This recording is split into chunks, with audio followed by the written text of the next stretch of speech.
भाग प्रथम राजनीति विज्ञान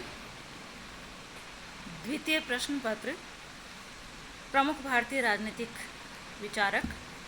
और आज के हमारे विचारक हैं शुक्र। मित्रों, भारतीय नीति शास्त्रों में शुक्र नीति को महत्वपूर्ण स्थान प्राप्त है। शुक्र नीति के रचयिता शुक्राचार्य का नाम प्राचीन भारतीय चिंतन के आचार्यों में बहुत सम्मान से लिया जाता है। महाभारत में भी शुक्राचार्य के प्रति सम्मान व्यक्त करते हुए उन्हें विलक्षण प्रतिभावान बताया गया है।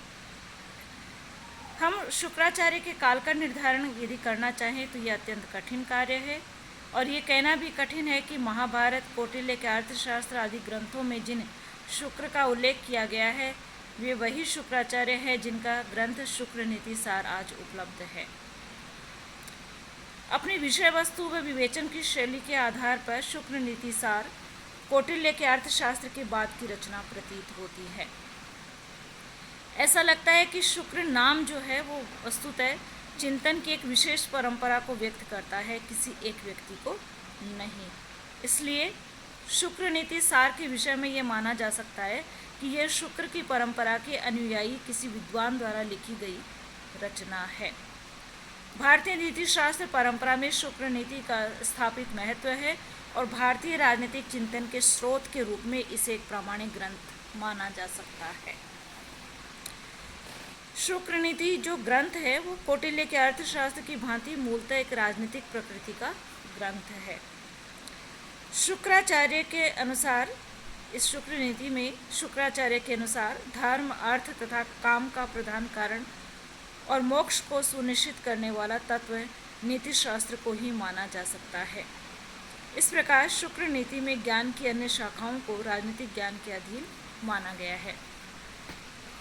इस ग्रंथ में राज्य के प्रयोजन, राज्य सत्ता पर नियंत्रण आदि सैद्धांतिक पक्षों के साथ साथ दंड व न्यायिक प्रक्रिया, राज्य का प्रशासन, राज्य की सुरक्षा व युद्ध, अंतर्राज्य संबंध आदि ऐसे विषयों का जो राज्य के व्यवहारिक पक्षों से संबंधित है उन पर विशद विवेचन किया गया है।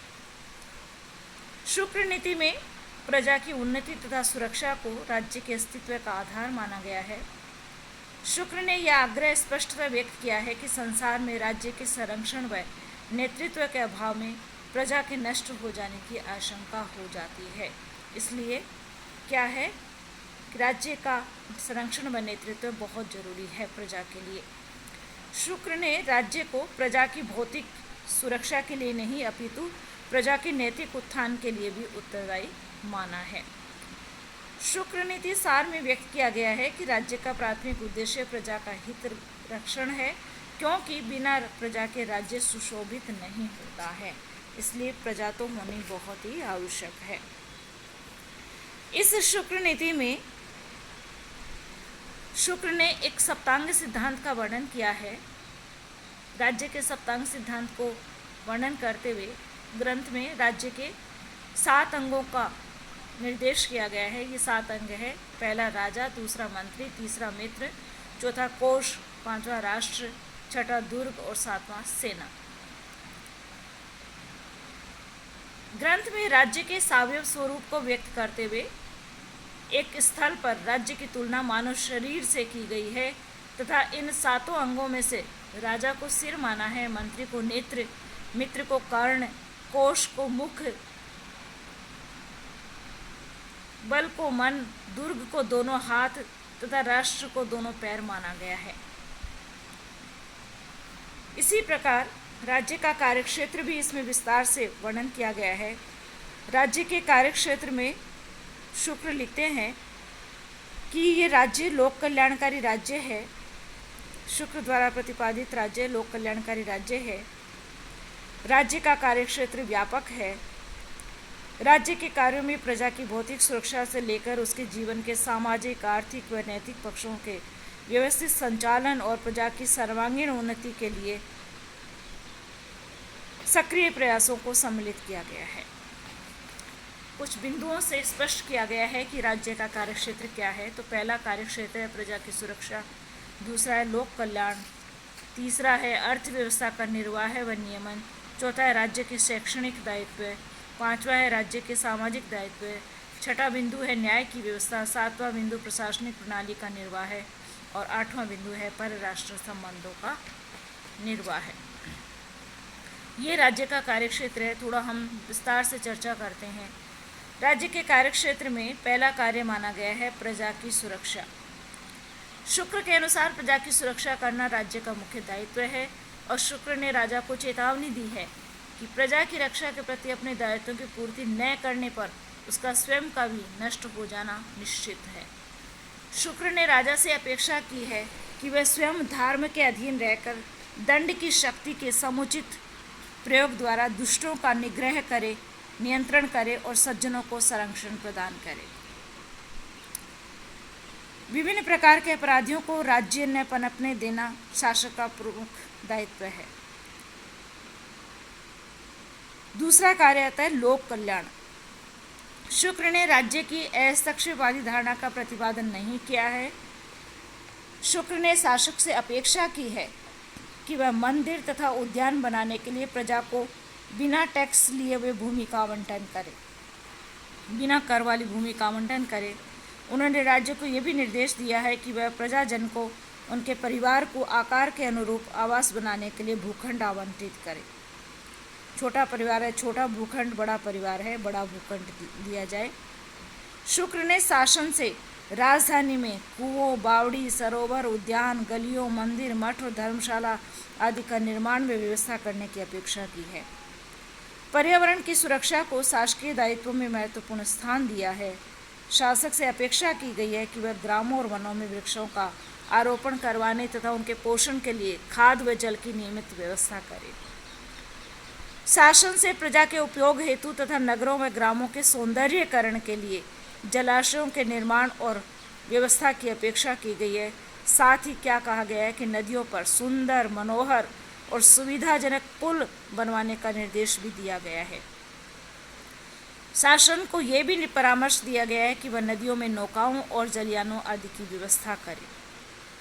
शुक्र ने विभिन्न स्तरों के राजकीय कर्मचारियों के लिए आवास गृहों का निर्माण करवाना राज्य का दायित्व माना है, ताकि जो कर्मचारी है, जो स्टाफ है, वो आसानी से वहाँ रह सके, कैंपस में रह सके।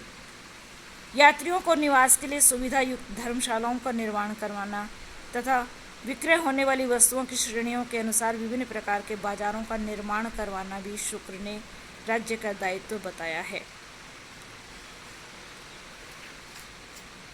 तीसरा बिंदु आता है अर्थव्यवस्था का निर्वाह व नियमन। शुक्र ने अर्थव्यवस्था का नियमन करने को राज्य का आवश्यक दायित्व बताया है। शुक्र नीति में व्यवसाय व वाणिज्य के संदर्भ में उपभोक्ताओं के हितों की रक्षा के लिए राज्य के हस्तक्षेप की व्यवस्था की गई है। ग्रंथ में कहा गया है कि तोलने, वाणिज्य के नियमों का पालन करने, मुद्रा, सिक्के, धातु आदि के संदर्भ में व्यापारियों के उचित व्यवहार को सुनिश्चित करने के लिए राज्य को प्रयत्नशील रहना चाहिए। शुक्र ने गौ यानी गाय, गज यानी हाथी, अश्व यानी घोड़ा, ऊंट, भैंस आदि पशुओं, चांदी, स्वर्ण, रत्न, मादक द्रव्य, विष आदि पदार्थों के क्रय विक्रय, शराब के उत्पादन व विक्रय तथा चिकित्सा आदि व्यवसायों का विनियमन करने की अपेक्षा की है। शुक्र ने शासक से प्रजा में मद्यपान को यानी शराब पीने को सीमित और विनियमित करने की अपेक्षा की है। उन्होंने शासक को परामर्श दिया है कि वह मदिराशालों को, जो मदिरा शराब पीने वाले शराब घर हैं, मदिरालय हैं, उनको ग्रामों या आवासीय क्षेत्रों से दूर स्थापित करवाए और दिन के समय मद्यपान को, शराब पीने को प्रतिबंधित करने की अपेक्षा भी की है। शुक्र ने शासक को ये परामर्श भी दिया है कि वह राजकीय आज्ञाओं के उल्लंघन पर कठोर दंड की चेतावनी सहित राजकीय आदेशों का सार्वजनिक प्रकाशन करे तथा इन आदेशों के उल्लंघन पर पक्षपात रहित होकर दंड के लिए तत्पर रहे। चौथा बिंदु आता है राज्य के कार्यक्षेत्र का, राज्य के शैक्षणिक दायित्व। शुक्र ने राज्य को नागरिकों के मध्य शिक्षा के प्रसार के लिए भी उत्तरदायी माना है। शासक से अपेक्षा की गई है कि वह योग्य विद्यार्थियों को छात्रवृत्तियां देकर उनकी शिक्षा के लिए विशेष प्रयत्न करें। शुक्र ने राजा को परामर्श दिया है कि वह शिक्षा पूर्ण हो जाने पर शिक्षित व्यक्तियों को राजकीय पदों पर उनकी योग्यता के अनुसार नियुक्ति प्रदान करे। उन्होंने शासन से यह भी अपेक्षा की है कि वह विद्या और कला में पारंगत व्यक्तियों को प्रतिवर्ष सम्मानित करे। समाज के प्रतिष्ठित व गुणवान व्यक्तियों तथा तपस्वियों, वेदों और स्मृतियों, पुराणों के विद्वानों, शास्त्रज्ञों, ज्योतिषियों, मंत्र तत्ववेत्ताओं, चिकित्सकों, अन्य विषयों के विद्वानों तथा बुद्धिमान व्यक्तियों के भरण पोषण की व्यवस्था करके उनका सम्मान करने तथा उनके लिए मासिक या वार्षिक वृत्ति नियत करने का दायित्व भी आरोपित किया है, ताकि ये सभी जो है अपनी अपनी शिक्षा को और बढ़ाए, अपने क्षेत्र में और अधिक उन्नति कर सके। आजीविका के झंझट से मुक्त रह करके ये अध्ययन अध्यापन में या अन्य अनुसंधान आदि कार्यों में लगे रह सकते हैं। 5वां बिंदु है राज्य के सामाजिक दायित्व। शुक्र ने राज्य के सामाजिक दायित्वों का भी मनु की भांति ही विस्तृत विवेचन तो नहीं किया है, फिर भी उन्होंने स्पष्ट किया है कि सामाजिक जीवन को संगठित और सुव्यवस्थित बनाए रखना राज्य का दायित्व है। राज्य से ये सुनिश्चित करने की अपेक्षा की है कि समाज के विभिन्न वर्ण, ब्राह्मण, क्षत्रिय, वैश्य व शूद्र अपने अपने दायित्वों का निष्ठापूर्वक निर्वाह करते रहे और उनके मध्य सौजन्यपूर्ण संबंध बने रहे। सामाजिक व्यवस्था का नियमन और सामाजिक जीवन में धर्म और नैतिक मूल्यों की प्रतिष्ठा करना शुक्र के अनुसार राज्य का दायित्व है। 6वां बिंदु है न्याय की व्यवस्था।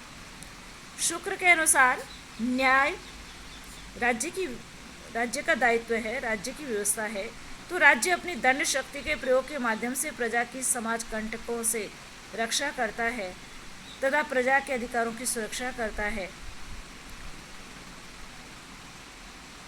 न्यायशील शासक प्रजा को धर्म, अर्थ व काम के त्रिवर्ग से संपन्न करता है। न्यायपालिका संगठित होनी चाहिए और न्यायपालिका को या न्यायिक व्यवस्था को ऐसा स्वरूप प्रदान करना चाहिए कि जिससे न्याय कार्य बिना किसी पक्षपात के संपन्न हो सके। 7वां बिंदु आता है प्रशासनिक प्रणाली का निर्वाह।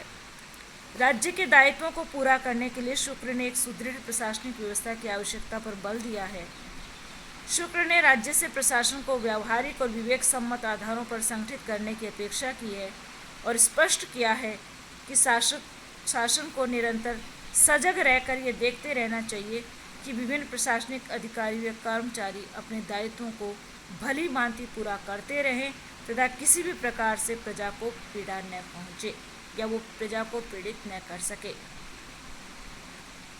इसके लिए शुक्र ने यह भी कहा है कि वो प्रशासनिक अधिकारियों के हितों का भी भली भांति संरक्षण करे ताकि वो क्या है पथभ्रष्ट न हो सके, भ्रष्टाचारी न हो सके। प्रशासन के आंतरिक पक्षों, कर्मचारियों के वेतन, वेतनमान, पदोन्नति, भविष्य निधि, पेंशन, अवकाश आदि के संबंध में भी राज्य से सुनिश्चित और कर्मचारियों के प्रति लाभप्रद नीति बनाने की अपेक्षा राजा से की गई है। अंतिम बिंदु आता है परराष्ट्र संबंधों का निर्वाह है। शुक्र ने स्वीकार किया है कि राज्य को आवश्यक रूप से अन्य राज्यों से संबंध बनाने पड़ते हैं और संबंध बनाने से पहले बहुत सोच विचार करना होता है, देखना होता है। इसलिए राज्य से अपेक्षा की है कि वह परराष्ट्र संबंधों को इस प्रकार संचालित करे कि राष्ट्रीय हित की सर्वाधिक पूर्ति हो तथा प्रजा के कल्याण व सुरक्षा को अधिकाधिक सुरक्षित किया जा सके। इसके लिए शुक्र ने राजा को परामर्श दिया है कि वह अंतर्राज्यीय संबंधों का कुशलतापूर्वक संचालन करके राज्य को अनावश्यक युद्धों और टकरावों से बचाए, विवेकपूर्ण संबंधों का संचालन करे। इस प्रकार शुक्र नीति में प्रतिपादित राज्य के कार्यक्षेत्र का ये विवरण स्पष्ट कर देता है कि शुक्र नीति पूर्ण अर्थ में एक लोक कल्याणकारी राज्य का प्रतिपादन करती है। राज्य के कार्यक्षेत्र की परिधि में प्रजा की भौतिक सुरक्षा को लेकर उसकी आर्थिक, सामाजिक, नैतिक व आध्यात्मिक उन्नति तक को सम्मिलित किया है। तो ये था शुक्र और शुक्र के अनुसार राज्य का कार्यक्षेत्र। राज्य के कार्यक्षेत्र में पहला बिंदु था प्रजा की सुरक्षा, दूसरा लोक कल्याण, तीसरा है अर्थव्यवस्था का निर्वाह व नियमन, चौथा बिंदु राज्य के शैक्षणिक दायित्व, 5वां बिंदु राज्य के सामाजिक दायित्व, 6वां बिंदु न्याय की व्यवस्था, 7वां बिंदु प्रशासनिक प्रणाली का निर्वाह और 8वां बिंदु परराष्ट्र संबंधों का निर्वाह है। धन्यवाद।